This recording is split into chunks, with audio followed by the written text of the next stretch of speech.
नमस्कार। हिंदी ज्ञानपुंज आपके लिए कक्षा 7वीं की पाठ्यपुस्तक ज्ञान सागर में निर्धारित हिंदी साहित्य की नाटक विधा पर आधारित पाठ 16 देशभक्त पुरु लेकर आया है। आप सबसे पहले इस वीडियो को लाइक, सब्सक्राइब और शेयर अवश्य करें। तो चलिए इसे पढ़ने से पहले इसके मुख्य पात्रों के बारे में थोड़ा जान लेते हैं। भारत रक्षक राजा पुरुषोत्तम या पुरु पौरव राष्ट्र के महाराज बमनी और रानी अनसुईया के पुत्र थे। पौरव राष्ट्र जो वर्तमान के पंजाब क्षेत्र में है। राष्ट्र के पूर्व में एक और समृद्ध व शक्तिशाली राज्य था मगध। राजा धनानंद वहाँ राज करते थे। शूरवीर राजा पौरस का राज्य झेलम नदी के किनारे स्थित होने के कारण वे अपने क्षेत्र की प्राकृतिक स्थिति, भूगोल और झेलम नदी की प्रकृति से अच्छी तरह वाकिफ थे। सिकंदर महान यानी अलेक्जेंडर द ग्रेट, मैसेडोनिया के शासक फिलिप द्वितीय और रानी ओलंपिया के संतान थे।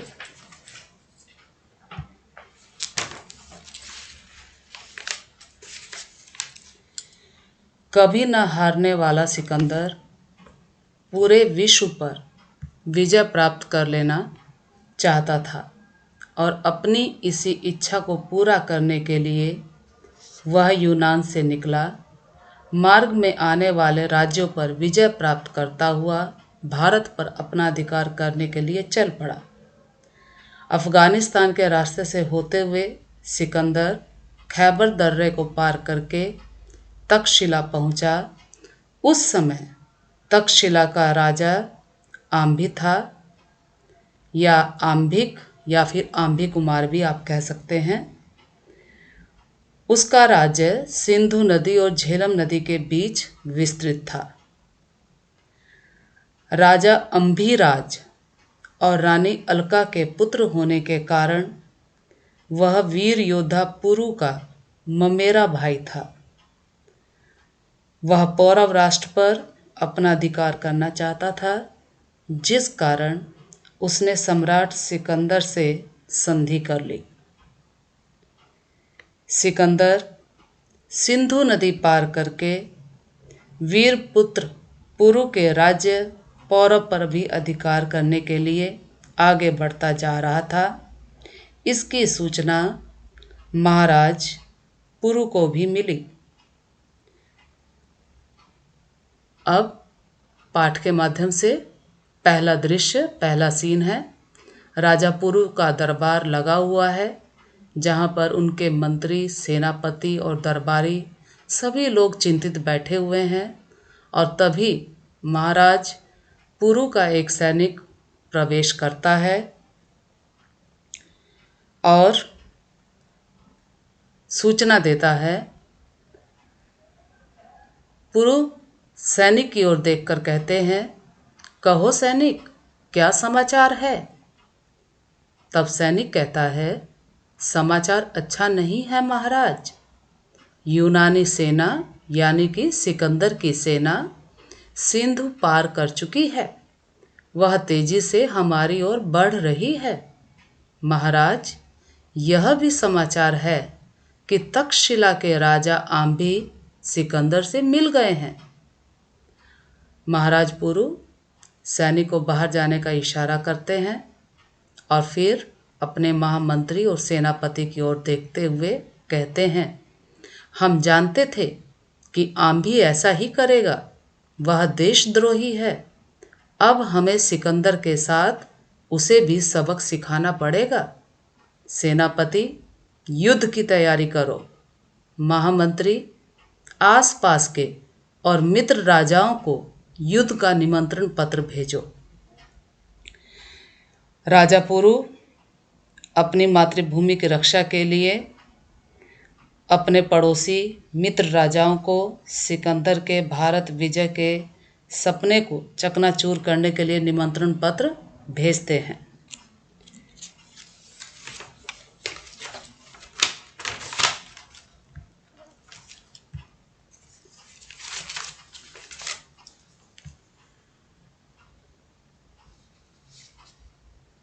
महामंत्री, जो आज्ञा महाराज। पुरु कहते हैं, एक और बात, उनसे कहना कि अब आपस में लड़ने का समय नहीं है। वे पिछली बातें भूल जाएं। सिकंदर कई देशों को जीत चुका है।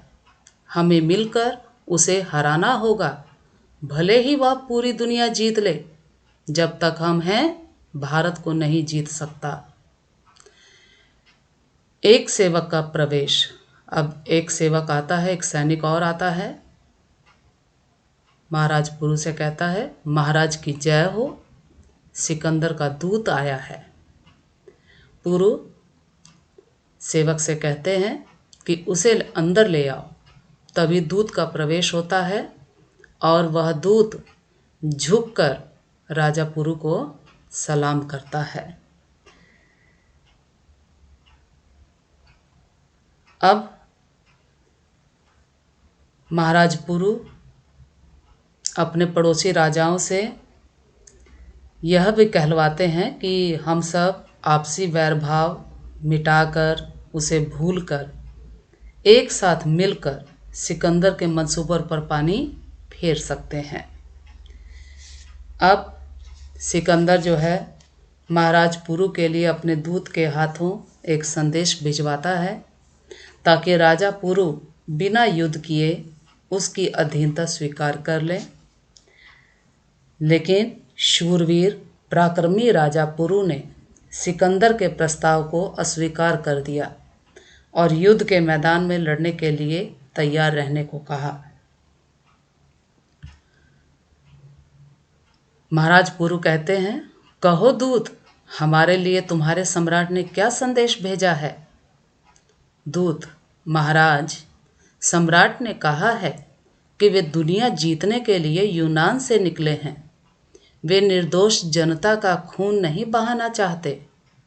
उनकी इच्छा है कि आप भी आंधी की तरह उनसे सुलह कर लें। इस तरह लड़ाई भी नहीं होगी और आपकी गद्दी भी बच जाएगी। महाराज पुरु ने क्या जवाब दिया, क्या कहते हैं? और यदि हम उनकी बात ना माने? तब दूत कहता है, तो सम्राट ने लड़ाई के लिए तैयार रहने को कहा है महाराज। वे सिर्फ जीतना जानते हैं। महाराज पुरु दूत से कहते हैं, दूत, अपने सम्राट से कहना कि हम उसे हारना सिखा देंगे। अब लड़ाई के मैदान में ही हम उसका स्वागत करेंगे।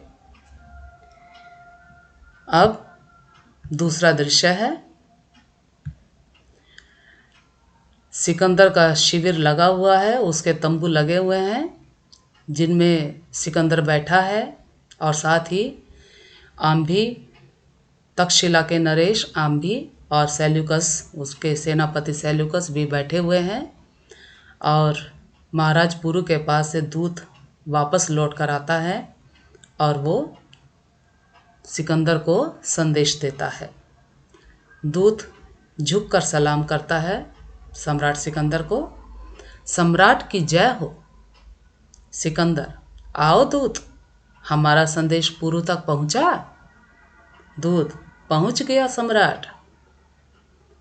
सिकंदर पूछते हैं, हम जवाब सुनना चाहते हैं। दूत कहता है, सम्राट, पुरु लड़ाई के मैदान में हमारा स्वागत करेंगे। सिकंदर, क्या वे नहीं जानते कि हमारी सेना कितनी बड़ी है? तब दूत कहता है, सब कुछ कहा सम्राट, फिर भी पुरु लड़ने के लिए तैयार हैं।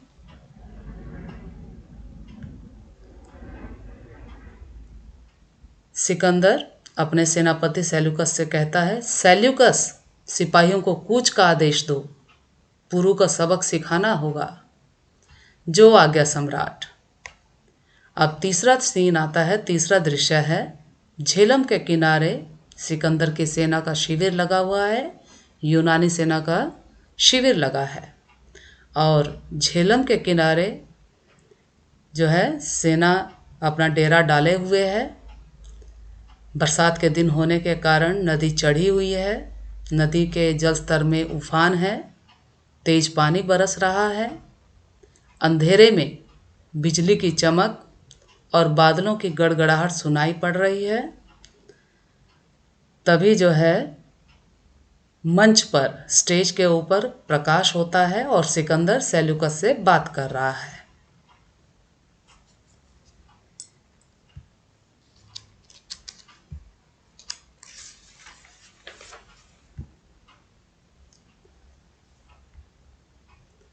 दो महीने हो गए, हमारा एक भी सिपाही नदी पार न कर सका। यह हमारी हार है सेल्यूकस, हार है।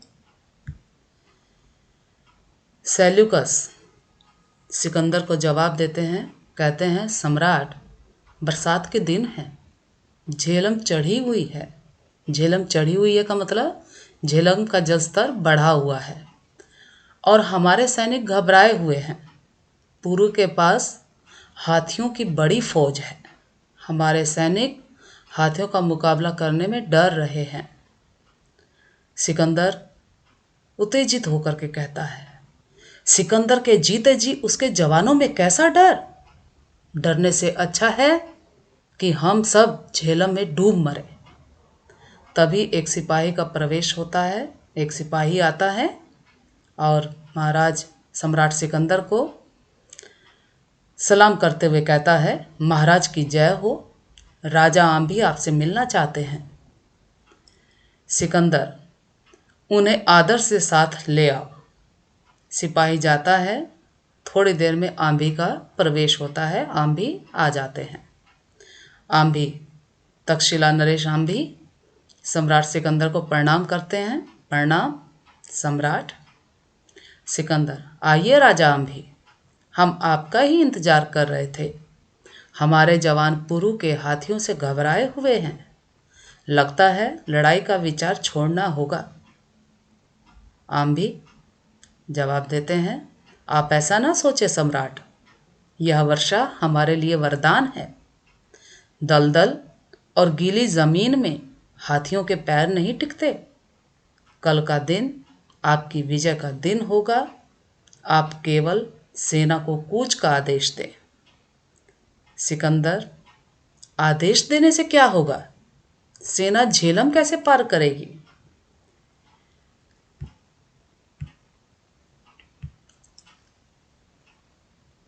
तब आम्भी, तक्षशिला नरेश आम्भी कहते हैं, सम्राट, यह मेरे ऊपर छोड़ दें।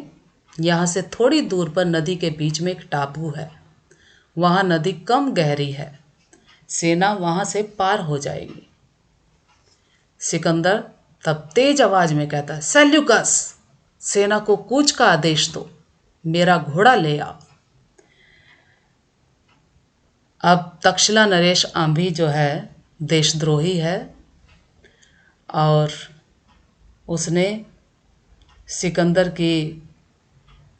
को झेलम नदी पार करने का जो है एक उपाय बताया और सिकंदर की जो विशाल सेना है वह नदी पार करने में सफल हो जाती है। अब चौथा सीन है, चौथा दृश्य है। रात का समय है और स्टेज पर, मंच पर अंधेरा छाया हुआ है। पर्दे के पीछे पुरु के सोते हुए सैनिकों पर सिकंदर की सेना का आक्रमण होता है और पर्दे के पीछे से लड़ाई की आवाज़ भी आती है। लोग चीखते हैं, चिल्लाते हैं, हाथी घोड़े की आवाज़ भी सुनाई पड़ती है। थोड़ी ही देर में सिकंदर जिंदाबाद का नारा गूंजता है। अब पर्दा उठ जाता है। मंच पर सिकंदर बैठा हुआ है। और वो अपनी विजय पर बहुत खुश है और अपने सेनापति सेल्यूकस को पुकारता है। सेल्यूकस, सेल्यूकस, आज्ञा सम्राट, कैदी को पेश करो। सेल्यूकस जाता है और बंदी पुरु को लेकर आ जाता है। सिकंदर अब महाराज पुरु से प्रश्न करते हैं, कहते हैं कि आइए राजा पुरु, अब तो आपने सिकंदर की वीरता देख ली। महाराज पुरु ने बड़े ही गर्व से कहा, वीरता, वीरता नहीं, धोखा जरूर देखा। रात में चोरों की भांति आक्रमण करना सिकंदर को ही शोभा देता है। अब इस बात का जवाब सिकंदर कैसे देता, क्या कहता है? युद्ध युद्ध है राजा पुरु, वहां न्याय और धोखा नहीं देखा जाता। हम आपकी बहादुरी की तारीफ करते हैं। मैंने अंधेरी रात में आपकी चमकती हुई तलवार देखी थी। अब आप हमारे कैदी हैं, बताइए आपके साथ कैसा व्यवहार किया जाए। अब इस दृश्य में क्या है कि सम्राट सिकंदर और उसकी सेना रात के समय महाराज पुरु की सेना पर आक्रमण कर देती है और वे महाराज पुरु को बंदी बना लेते हैं। जब राजा पुरु को बंदी के रूप में सम्राट सिकंदर के सामने पेश किया जाता है, तब सिकंदर वीर योद्धा महाराज पुरु की वीरता की प्रशंसा करते हैं, उनकी बहादुरी की तारीफ करते हैं और साथ ही पूछते हैं कि क्या कहते हैं कि आपके साथ, बताइए आपके साथ कैसा व्यवहार किया जाए। अब इस प्रश्न का उत्तर महाराज पुरु कैसे देते हैं और क्या कहते हैं, ध्यान से सुनिए।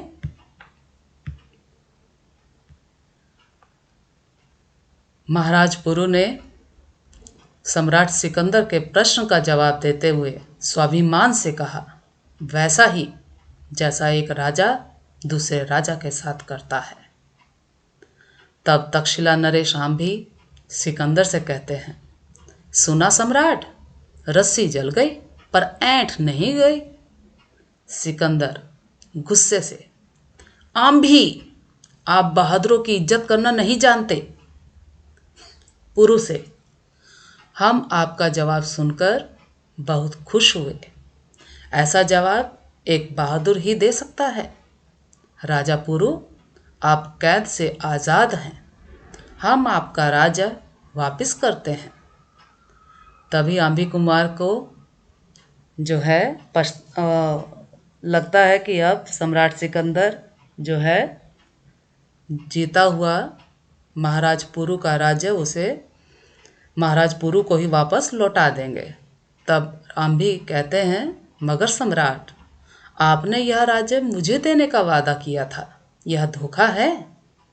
सिकंदर उत्तेजित हो जाते हैं। आंभी, अपनी औकात समझो, धोखा मैंने नहीं, तुमने अपने देश के साथ किया है। देश के गद्दारों को सीख देना यूनानी खूब जानते हैं। अब आप जा सकते हैं। फिर महाराज पुरु से मुखातिब होते हैं और उनसे कहते हैं, महाराज पुरु, आज से हम आपके दोस्त हैं। मैं वचन देता हूँ कि यह दोस्ती जीते जी कायम रहेगी। इस तरह सम्राट सिकंदर के पूछे गए प्रश्न का जवाब महाराज पुरु ने बड़े ही स्वाभिमान से दिया और कहा कि मेरे साथ वैसा ही व्यवहार किया जाए जैसे एक राजा दूसरे राजा के साथ करता है। महाराज पुरु का जवाब जब सम्राट सिकंदर ने सुना तो वो खुश हो गए और प्रसन्न होकर उन्होंने उन्हें अपने गले से लगा लिया और कहा कि हमारी दोस्ती आजीवन बनी रहेगी, आजीवन कायम रहेगी। इस पाठ के रचनाकार प्रोफेसर C.J. दासवानी और डॉक्टर ओम प्रकाश सिंह हैं। इस तरह हमने इस वीडियो के माध्यम से महाराज पुरु की वीरता और सम्राट सिकंदर का मित्रवत व्यवहार, पुरु महाराजा पुरु के प्रति मित्रवत व्यवहार के बारे में जाना और समझा। धन्यवाद।